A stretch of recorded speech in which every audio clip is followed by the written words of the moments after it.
ஆண்ட பரம்பரை. ஆண்ட பெருமறை என்று சாதி பெருமை நான் பேசுவேன். சாதி வெறிக்கு தான் வழிவகுக்கும். ஆமா ஆமா, நான் சொல்வேன். நானும் ஆண்ட பரம்பரை தான். ஒரு தமிழ் சாதி ஆண்ட பரம்பரையை சொன்னுச்சுன்னா நான் அடிமை சாதியா, அடிமை பரம்பரையா?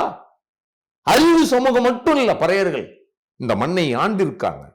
ஜனநாயக முறைப்படி நீங்க நானும் ஒண்ணுன்னு சொல்றதுனா சமத்துவம். எங்க எங்க எங்க ஒண்ணு, எங்க ஒண்ணு நிரூபிச்சிட்டீங்களா?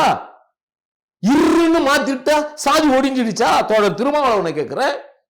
இன்னின்ற சொல்லை எடுத்துட்டு இருன்னு மாத்தணும் தான் ஸ்டாலின் கடிதம் எழுதியிருக்கிறாரே தவிர சாதி ஒழிக்கிறதுக்காக ஒரு கடிதம் எழுதல. புரியுதுங்களா? சாதி இருக்கணும், சாதி சண்டை இருக்கணும். சாதி சண்டை இருந்தால்தான் இந்த கலவரத்தை காட்டி, சண்டையை காட்டி ஓட்டு வாங்க முடியும் தான் இந்த திராவிட மாடல் முயற்சி செய்து தோழர் திருமாவளவன் அதற்கு துணையா நிற்கிறார். தமிழகத்துல பட்டியல மக்களுக்கு எங்க பிரச்சனை திருமா தான் காரணமா, இல்ல அதை திருமா தான் வந்து கேட்கணுமா? திருமா விட்டா ஆளே இல்லையா? அதான் இதைத்தான் என் மக்களுக்கு போதித்துக் கொண்டிருக்கிறோம். தோழர் திருமாவளவன் பட்டியல் சமூக தலைவர் இல்லை, அவர் பொது தலைவர். வாங்குற சீட்டில் கூட பங்கு பிரித்து மற்ற சமுதாயத்துக்கும் மற்ற மதங்களுக்கும் கொடுக்கிறார்.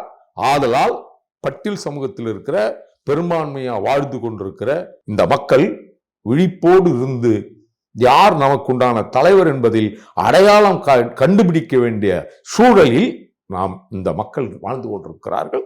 விரைவில் அது நடக்கும்.